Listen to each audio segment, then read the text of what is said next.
DPRD Banjarmasin meminta kejujuran dari PT Air Minum Banjarmasin terkait dengan adanya beberapa kawasan yang kada mendapatkan pendistribusian banyu barasi. Selawas ini jawaban dari pihak PT Air Minum Banjarmasin adalah bila tekanan yang dinaikkan, maka pipanya akan jebol. Lantaran pipa yang digunakan untuk pendistribusian banyu barasi ini sudah tua.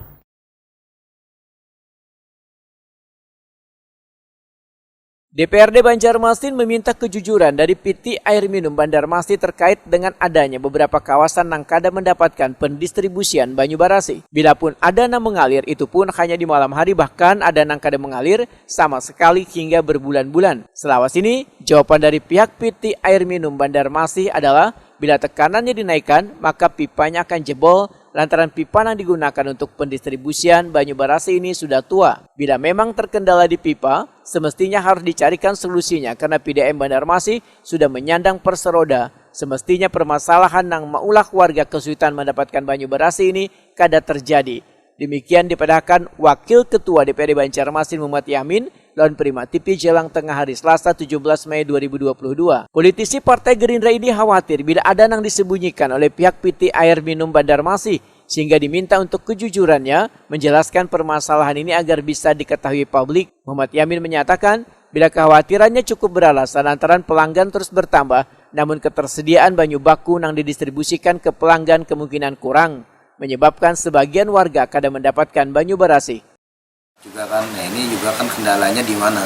Apakah ini kendala terkait masalah pipanisasi atau aliran pipa yang tersumbat atau pipa yang sudah tua, atau memang terkait adanya kekurangan stok daripada bahan baku yang untuk diproses pembuatan air minum di Kota Banjarmasin.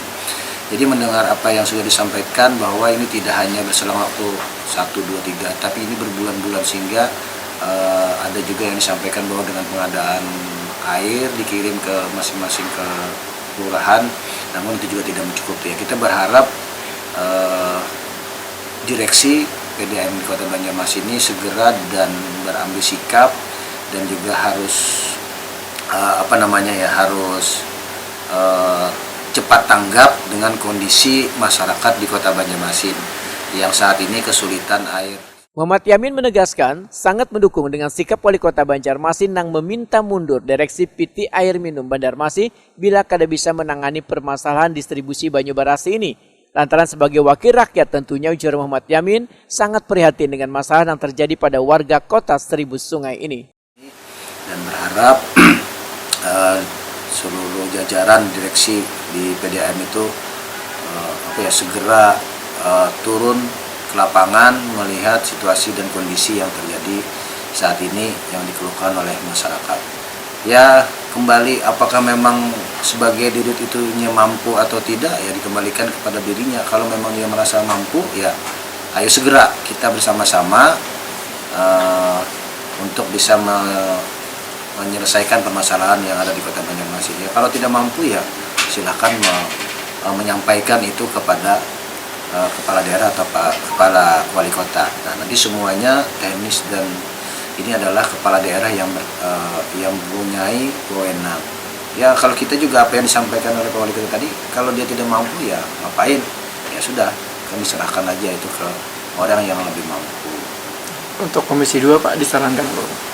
Karena juga terkait masalah PDAM ini kan yang membidanginya adalah Komisi 2. Kita berharap nanti teman-teman di Komisi 2 itu untuk segera menindaklanjuti dengan pihak direksi PDAM, entah nanti seperti apa untuk melaksanakan RDP. Setelah mungkin melakukan RDP, mungkin langsung wakil rakyat ini sendiri untuk meninjau ke lapangan atau turun ke lapangan di beberapa titik yang saat ini kendalanya kekurangan air minum hingga mencapai lebih dari 1 bulan.